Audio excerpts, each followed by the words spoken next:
welcome to today's MEF webinar. The topic of today's webinar is mobile ad fraud, whose inventory is it anyway? My name's Tim Green, I'm the features editor of the MEF, and I'm happy to moderate today's session. It's on a very prescient topic, one that affects all stakeholders in the mobile ecosystem. And it's one that we haven't really addressed before on the webinar, but obviously it plays into the whole trust and security agenda that the MEF is pursuing at the moment. So I'm delighted to introduce two experts who will help us to explore this subject. From Germany, I'd like to introduce Matthias Kirsch. He's the head of product at Freenet Digital. So Matthias, wave to us. Hello. Hello. And from Algeria, we have Jose Maria Prieto Pablos. He's the director of new business strategy planning and market research at Oordeoo. Hi, Jose Maria. Hi guys, how's it going? And I should add that Florian Lichtwald, who is from Zeertat, was advertised as joining us, but he's been called away, I'm afraid. So that's a shame, but we have two very capable participants with us. So let's start. So first of all, let's find out from our speakers just how they're impacted by mobile ad fraud. So Jose Maria, why don't you start by telling us briefly what your business is and why a healthy ad business is important to you? Yeah, absolutely. So the way I am impacted on the businesses we are managing, so new businesses that we are launching on the operation in Algeria. One of them is direct car billing, and when there is fraud, there is a huge impact in the number of complaints that my customers are having. So they reach out to our call centers. They claim that their money is disappearing because they have been subscribed to services that they are not aware of. And this generates a lot of noise. As you can imagine, it's not good for the company brand. Some customers disappear, and is definitely damaging the whole content ecosystem in the way of reducing the trust that the customer have on how their money is being used. So the impact is really big in all fronts. It reduces the confidence from the operator to the content provider. It reduces the trust from the consumer, which is at the end the one that is like paying for the whole ecosystem, right? At least for the part of content, premium content that is paid by subscriptions. So whenever there is fraud, there is a damage on the actual business. Maybe it's inflating the actual business and will impact in the future business, as it happened in many other countries where the business were actually, the operator decided or the regulator decided to stop this kind of business. And that happened now actually in France recently. And yeah, so it's a really bad thing. Luckily, there is also many new companies coming in and helping on tackling the issue and bringing to the table software solutions capable of reducing the level of fraud, trying to ensure that traffic is clean and trying to ensure that the flows are reliable and more robust. And we as operator, we have the right to control the subscriptions. Okay, well, we'll come back to some of the solutions later on, but before we do, Matthias, maybe you can introduce yourself and explain why a healthy ad business is important to your company. Yeah. So Matthias, my name. So I'm heading the product department at Freenet Digital, and as such, I'm also overseeing our software solutions for the performance marketing industry. And as a provider of software solutions, tracking solutions, fraud protection solutions, and also real-time bidding solutions, of course, the topic fraud is valid across all the products for us. And of course, it's a very, very important topic for all the clients. Especially our fraud protection solution that we offer towards carriers, we are really, really close connected to the market needs and also to all the topics that we just heard of from the carrier perspective. So for us to have a healthy marketing ecosystem, it's very important to to be always on track what's going on to protect our clients, and also, of course, to protect the revenue of all involved clients, right? So fraud is causing a lot of additional cost for the whole ecosystem. And also when you think about that, the whole promise of doing online advertising is to have an efficient way to spend your money. And this efficiency is really, really at risk because of fraudulent activities. It increases the prices, and it lowers the trust to the whole system of online advertising, which was basically, or still is, a big promise to the whole online economics. Okay, so Matthias, maybe you can give us an indication of how serious ad fraud is. I mean, there's lots of numbers out there. I just, from having a look around on the web, I saw a number from AppsFlyer which reckoned that fraudulent installs were 11.5% of all paid installs in 2018. But there are many, many more numbers than that. What, from your experience, how pervasive is ad fraud? So I've seen numbers in certain regions, and also I have to admit in certain niches of the markets, which can easily go above 90% of all traffic that is processed by our software. And this is where basically we get the numbers from. It can go up to 90%.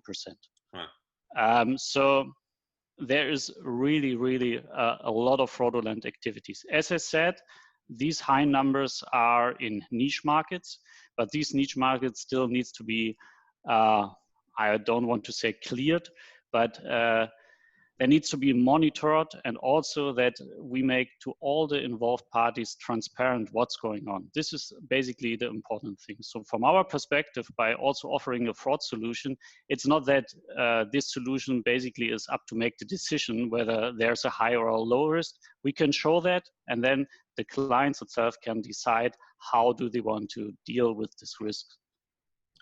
And Jose Maria, you talked about users losing confidence and so on. What can you give us an indication of how frequent you get complaints, and how much fraud is active across your network? Sure. I mean, actually, I agree with the forecast or calculation of the amount of fraudulent traffic going on of Matthias. So in my experience, it depends on the source of the traffic. If we allow the content providers to do affiliation, so invest their money into affiliate networks that get paid by acquisition, the fraud is huge. So it's between 90 and 95%. So from our side, we decided to stop all acquisition, and that's how it's damaging the something that in principle will be, an interesting way to do advertisement, which will be affiliation, because in principle it makes sense for, those networks to get paid if they manage to get conversions. That destroy the confidence, and we drastically stop all the acquisition throughout those networks. And still, if we don't keep an eye on it, there's still ways to kind of, profit from advertisement, and even if it is a CPC action or something like that, somehow and somewhere, and I'm not an expert in that, how they do it, but there is also fraudulent traffic coming their way. So again, what I've seen when we implemented those filtering systems like Optics and Pello, or the one in-house done by Telecoming, which is the one we're using right now, we see percentages of traffic being filtered or being stopped of 90-95%.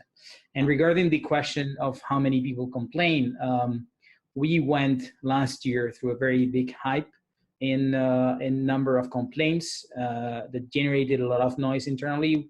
Everybody was very excited about the project, about the carrot billing project, because it was generating a lot of revenues. But then when all this wave of complaints were coming together, and it reached something like 4-5% of the total base complaining about it.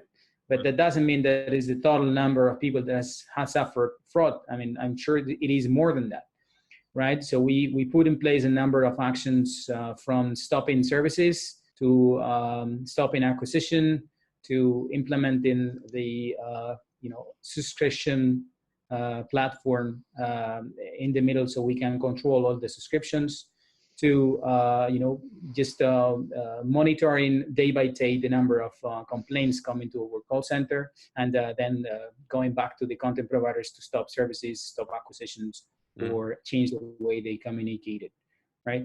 So as I said, can be up to 5% of people complaining, and this is a huge number. So we end up having something like 15,000 people complaining to our call center in a month. This is a lot of people. Right. So obviously nowadays we are around less than 100 per day. Right. But obviously having a lot of people complaining is not just a problem for the people complaining, it also just reduces trust across the whole group. Yeah. Definitely. So Matthias, maybe we can, because we're trying to sort of give an introduction to this topic and keep things generic. So maybe we can just walk through how. So we've heard a little bit about from Jose Maria about how ad fraud affects users. Maybe we can talk about how it affects advertisers, app developers, publishers. Maybe you can just walk us through how it affects each of those groups.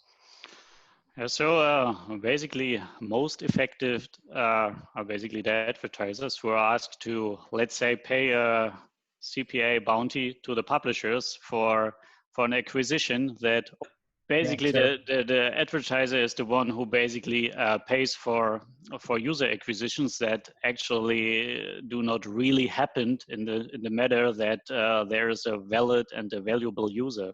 And the fraud scenario here is basically that the advertiser has paid for something that he didn't really achieve. For the networks operating, the traffic between advertisers and publishers, and also being networks, and as such they are in that way hurt because they have to deal with all the transaction related additional cost, meaning that there needs to be moderation between advertisers and publishers. They are of course asked to have a fraud detection risk assessment in place as well, because basically the advertiser pushes this one step further to the value chain, to the network. So they have to be prepared, and these networks also have to be prepared to deal with a lot of more transactions and conversions, which basically also just causes cost for them. Yeah. And if, let's say, for especially the mobile subscription business, we end up with 90% transactions being fraudulent, it's just a lot of cost. And I mean, for the publishers, well, they have to also rely on where the ad placement basically happens, on the sources of their original traffic. Not all publishers are also the one who natively owns the original traffic. So also for them, it's very, very important to fulfill advertisers' needs best and not get rejected. So basically they deliver what's being ordered by the advertisers, and if this basically was fraudulent, then they also delivered something that they do not get paid for. So across the value chain, there's penalties because of fraud, which translates into loss of revenues. So let's look at the kinds of frauds that we see out there. I mean, I'm not sure if this is the right way of looking at it, but it seems to me that there are frauds perpetrated where you have real users that are somehow defrauding the networks, or you have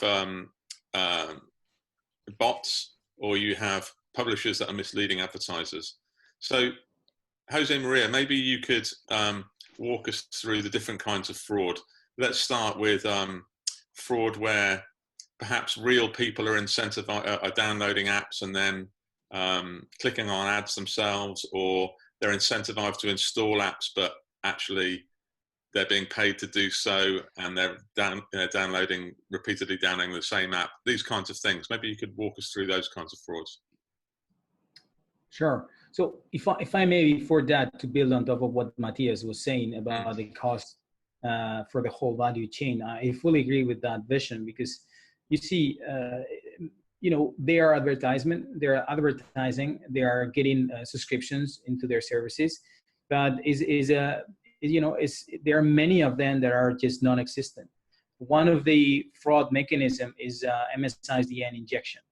Right. I'm again not an expert on that. It's just what I heard from the experts, and but this is for sure one of the things that I've seen, because what I've seen is that they just take a list of MSISDNs, and in Algeria it's very easy, because the operators they have a fixed numeration, right? So there is no portability in between the operators. So it's very easy just to get a list, and for sure it's going to be under over this specific operator. Actually, we are the only one doing carrier billing in the market right now.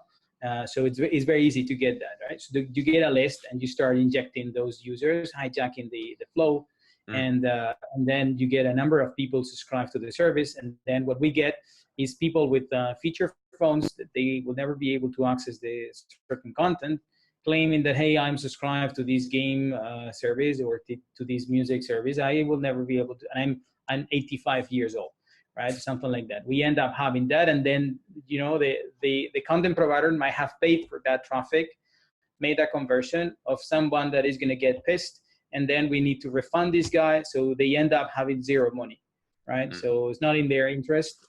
The only one that had make money out of that, it's been the guy doing fraud, right? So for sure, you know, the whole value chain is interested in stopping that. Again, coming back to what your question, how, you know, the different type of fraud that I know is, as I mentioned, this MSISDN injection. The other one is essentially hacking. And I'm going to be very simplistic here, because I don't know so many ways to hack it.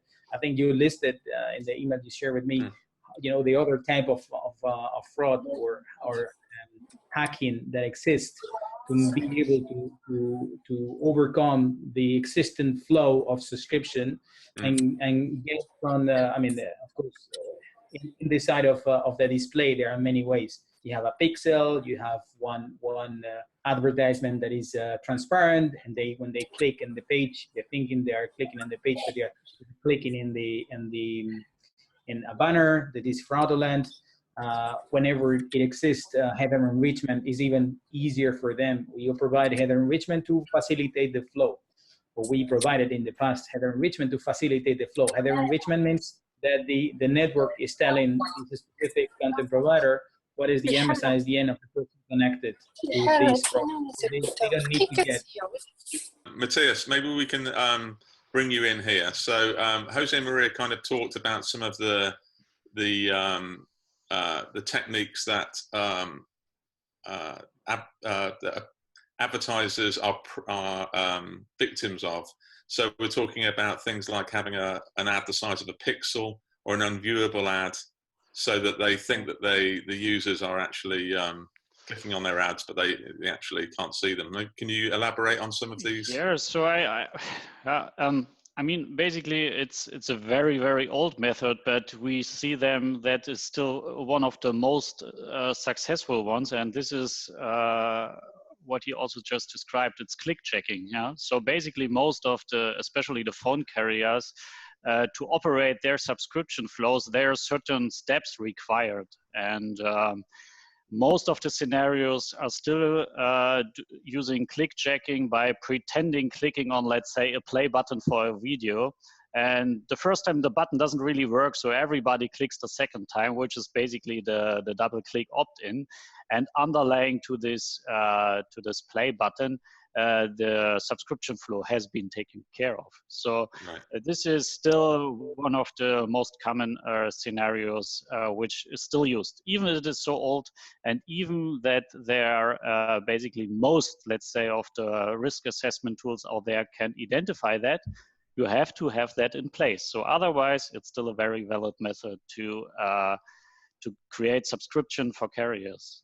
And then secondly, I mean, what's I don't know if this is very well known, but there are a lot of, let's say, very, very cheap mobile phones out there, which basically comes with a pre-installed viruses and malware.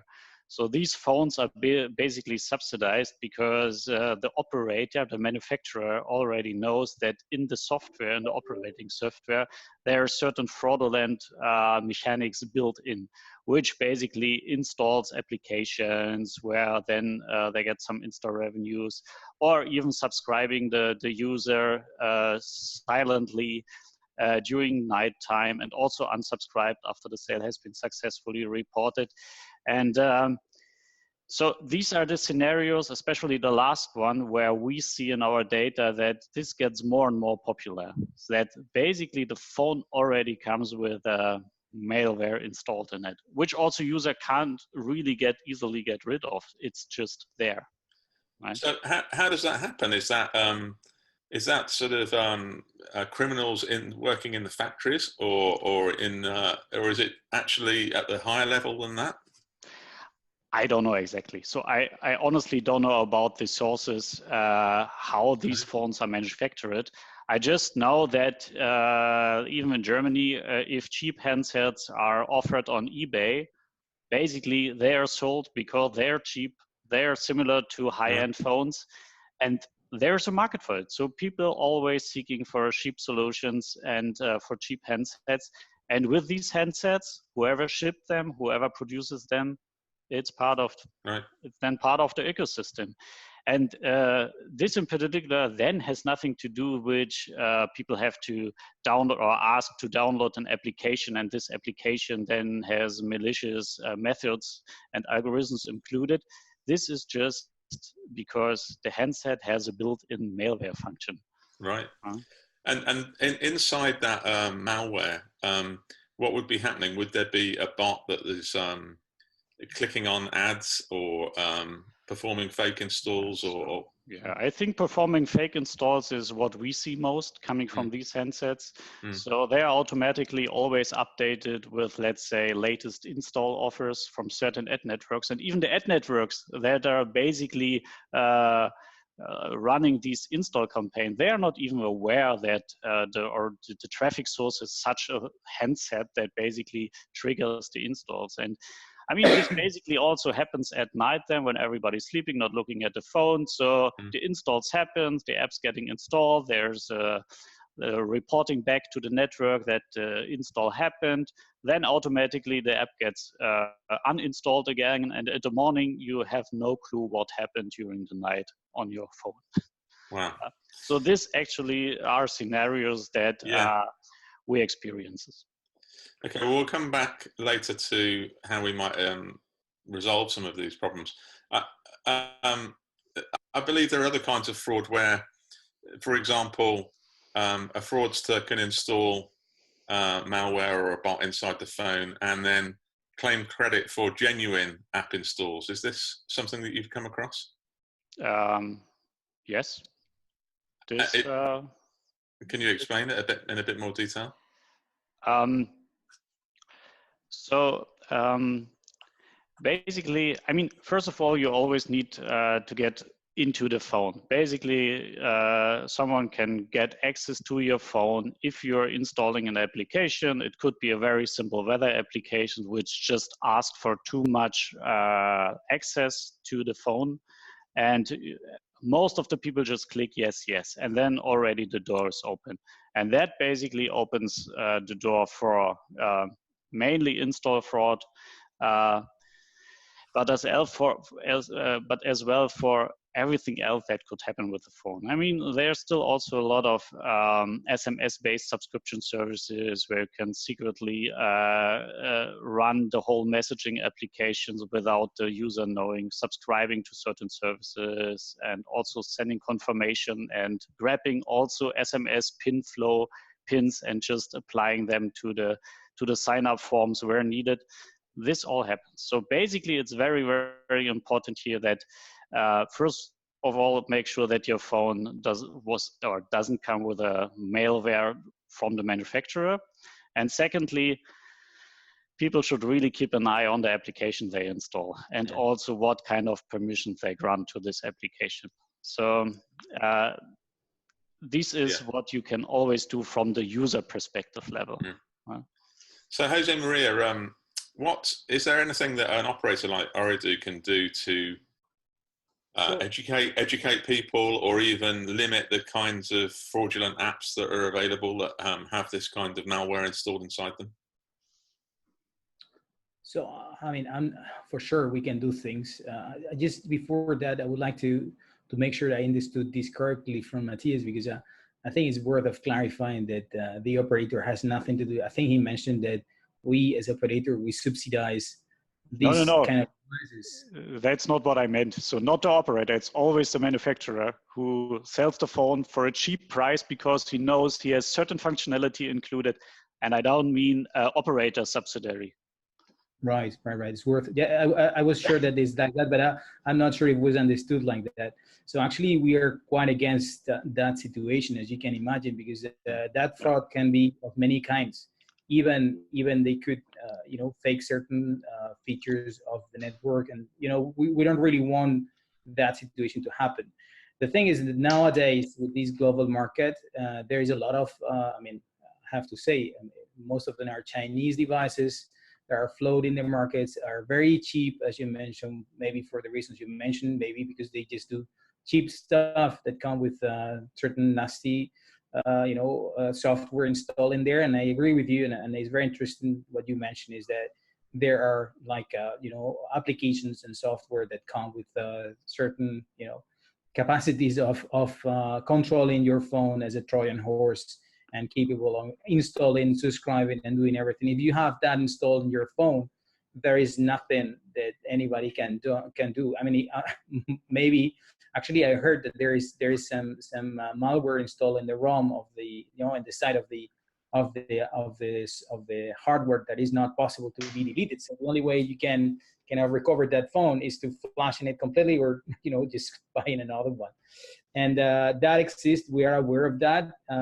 It's difficult to tell customers, hey guys, buy a more expensive device of this, because we also sell devices. So we might be an interested party in asking our customers to buy from us, which is in reality the safest way, right? So you buy from us. We're never going to be the most competitive in terms of price, because there is gray markets. There is a way to smuggle, devices into countries without paying taxes. Whenever you go that way, your price is going to be less, and we're not going to be able to compete. So at the end, it's customer choice. We are not going to prevent those guys to, use our phones as long as they are enabled to access our networks. And our bread and butter is connectivity. So we need to allow them to, to carry on with their decision and suffer the consequences. Of course, maybe we should do more about communicating these kind of things to our customer base and explaining them that, today it might be just the subscription that you do in one simple, telco provided card billing stuff, which is maybe limited to, $5 a month. But tomorrow you start doing mobile banking, and that will become something more serious. Or you start using your phone to pay for e-commerce stuff, and you can end up having a invoice of $2,000 a month or something like that, or even bigger, right? So definitely, I think we should do more efforts in helping in many ways, whether it is educating them, as Tim suggested, or maybe providing some checks, having blacklists of known devices that are like for sure impregnated with this malware, and helping our customers to go to our stores and make sure that they are not contaminated. For sure, there are many things to do, and it's an interesting discussion that to be held. Actually, remember when I was in Telefonica that with O2 in UK, they were doing something similar. They had a program called O2 Gurus. It was a broader program, and they were just helping users to install software in their devices in many ways, helping them with the potential problems they had in their settings and everything, and also trying to ensure that they had safe phones, free of malware, with the antivirus installed, or anti-spyware software install of them. So Matthias, there's a certain amount you can do by observing the traffic. I mean, obviously, Freenet has its own ad tech company, and you've got the branding behind you for that. Maybe you could talk to us a little bit about some of the metrics and analysis that you can do to spot some of this fraudulent activity. Yeah, so I think we kind of have a unique way how to especially tackle the problem for these fraudulent subscriptions for carriers and operators. And so basically what we are offering here is a click certification. So that sounds kind of special, but basically how we tackle first of all to make sure that only validated traffic hits the operator is that we certified a click from the very beginning. The user clicks on a banner, so there's a little certification ID, and this certification ID has to be passed through until it hits the subscription system of the operator. And the operator basically has a key which allows him to validate if this is really a valid click ID. The reason for that is that we see that there are many things that can happen in between. So even people trying to fake this certification ID and then try to brute force the billing systems of an operator. So this is maybe a very unique approach, but it makes sure that at least everything has been risk assessed. So I think this is the most important message to the whole ecosystem. Make sure that the risk is at least being assessed. So only if you know there's a certain likelihood that a transaction could be fraudulent, people need to know that. So transparency to all the whole value chain is the most important one. And then we can help together with the clients to decide what to do with that information. So this is basically how we currently try to tackle subscription fraud. So Jose Maria, we had a question while we were speaking from the audience. If you have some kind of authentication method for signing up for services, you know, a PIN or a one-time password or whatever, would that reduce any of the fraud? Yeah, it definitely reduces, but it's also possible to hijack the OTP. That's possible. If you have a malware installed on your phone, it's able to read these SMS. They can read everything you do in your phone. So it reduces to a certain extent, but it's not totally safe. Plus, there is an important element is that for the side of business, it's really damaging. So the flow, it becomes more rigid, and with more steps, it converts less. So it's always like a it's like an art. You know, you need to play with how smooth the subscription process is with make it secure. And if you put a lot of barriers, of course you will kill some traffic, and some legit traffic might be lost in transition. So we try to ensure all of it. And I mean, the way we tackle and we have I'll say 6 months of tough experience on this topic is owning having a single flow. That's in the direction of what Matthias was pointing. We have to all of our merchants a single flow that is hosted by us. So the consent page go through us, and we do a lot of checks. And for certain traffic, we introduce the OTP. If we see that this is suspicious for whatever the reason, or blacklisted customers that has suffered of fraud before, we introduce different mechanisms. So as I said, more frictional flows with OTPs and so on, right? Even there is another option, which is a flash SMS that you receive in your phone, and hey, this phone is trying to connect to this service. Do you agree? So the guy clicking there, which is another flow. So you're coming from IP flow, and then you're flash SMS. So somehow it increased the safety of the transaction. It will never be totally safe. So again, there are several ways to try to reduce it. One is, as Impello does. Impello is a company that is trying to provide an anti-fraud solution. It's looking at the compliancy of the different ads on the space. So it's checking the advertisement from outside. Then another type of companies like Optics or even Impello now is entering that space as well. They offer the possibility of like passive. Whenever the traffic reach these the flow or these consent page that are hosted, it filters, and based on their intelligence, on machine learning mechanism, they learn if those clicks are legit or not. Even if they analyze the time that was spent in the clicking and so on. So they have mechanism to ensure that this is a legit click and a legit traffic source, right? So those are mainly the two ways. But then even when it passes, as I said, there's other mechanism that can be implemented, but it all goes into the direction of being hosted by the operator and controlled by the operator. Right. That's, I think, the way that we can reduce that to a minimum. Still, there will be frauds of many kinds. Even customer fraud that exists. Well, we have seen that many people is subscribing, requesting a refund, and then subscribing again and doing these kind of things, trying to get the money back. That happens as well. That is another type of fraud coming from the user. And what we're doing is doing blacklists, playing with the blacklist, and then implemented intelligence on top of that to be able to play with this dynamic, because this is a dynamic ecosystem. We need to play with that in a dynamic way.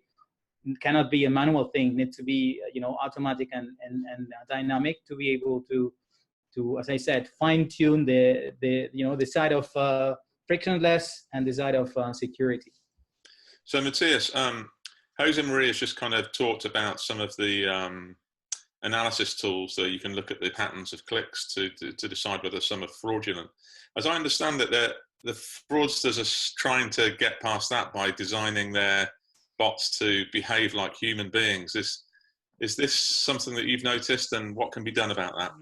Yeah, so that's definitely something that we experience. I mean, the bots get smarter, and the goal of the bots is to, of course, get as close as possible to operate or to pretend to be a human being. Yeah. And let's say, so currently we are facing the challenge to identify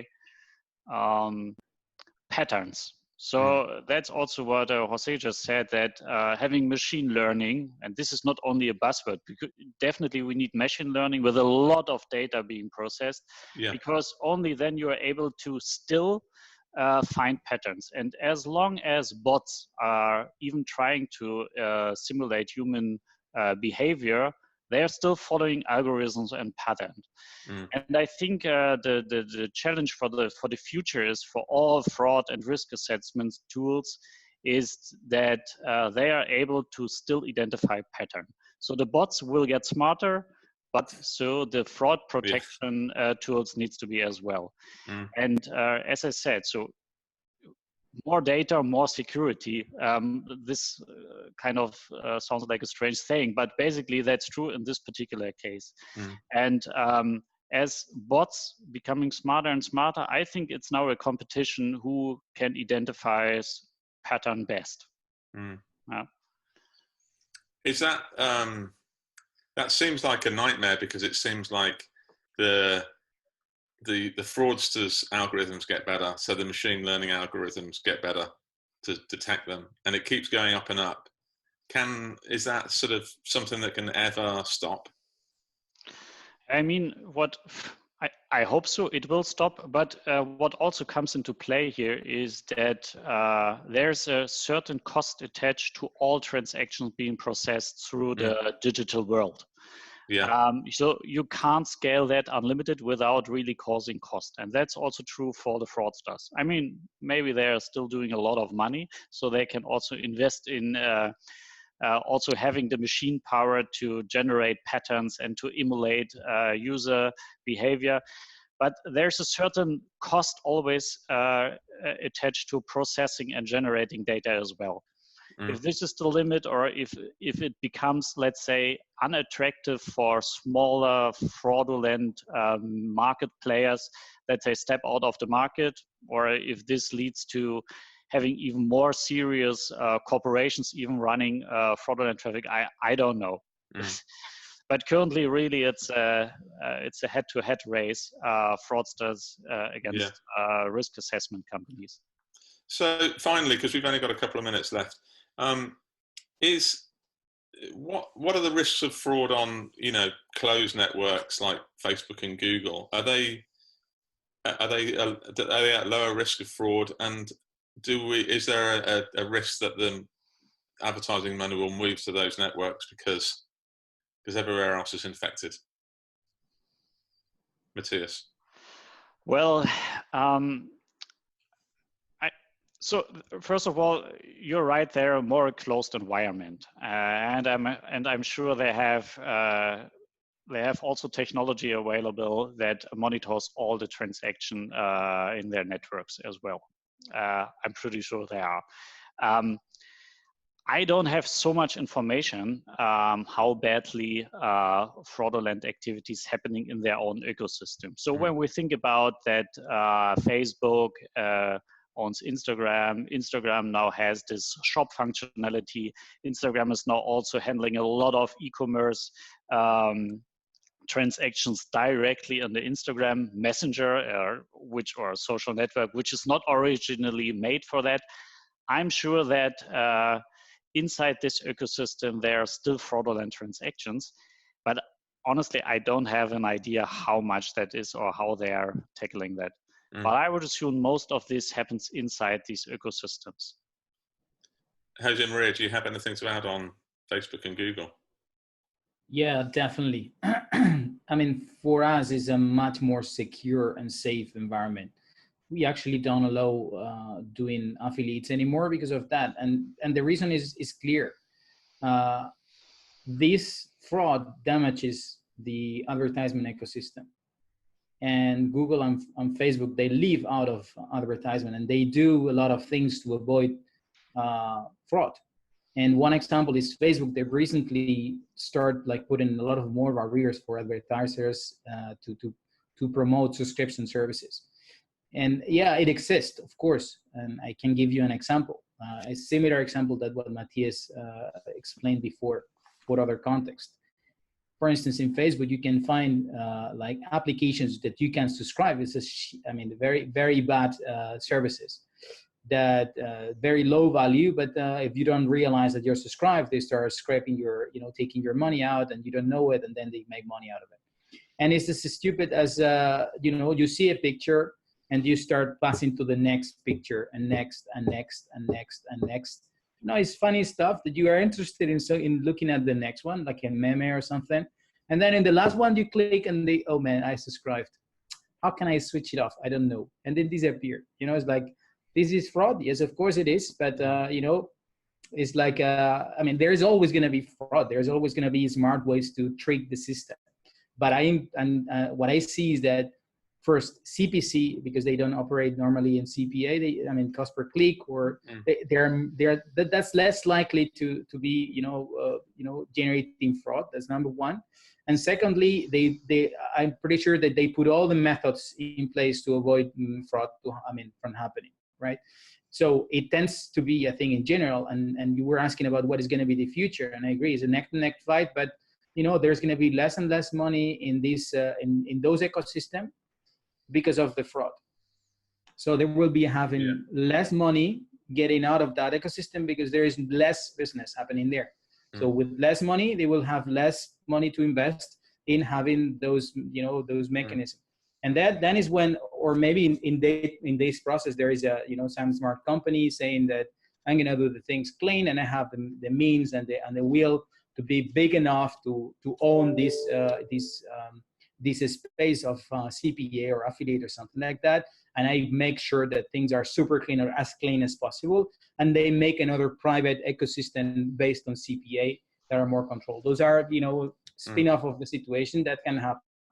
But nowadays, I definitely think that Google specifically is much more safe than other ecosystems for advertisement. Okay, well, obviously there's an example for all networks to do whatever they can about fraud, because everyone will benefit in the end. So we've come up to about 45, 50 minutes now, so I feel we could have gone on for another hour or so because it's such a deep topic. But well, I'm sure we'll come back to it on another MEF webinar. So in the meantime, I'd like to thank Matthias and Jose and Maria for their participation, and thank everybody for watching. Remind you that you can watch this again on MEF channels, and we'll look forward to seeing you next time. Thank you very much. Bye-bye.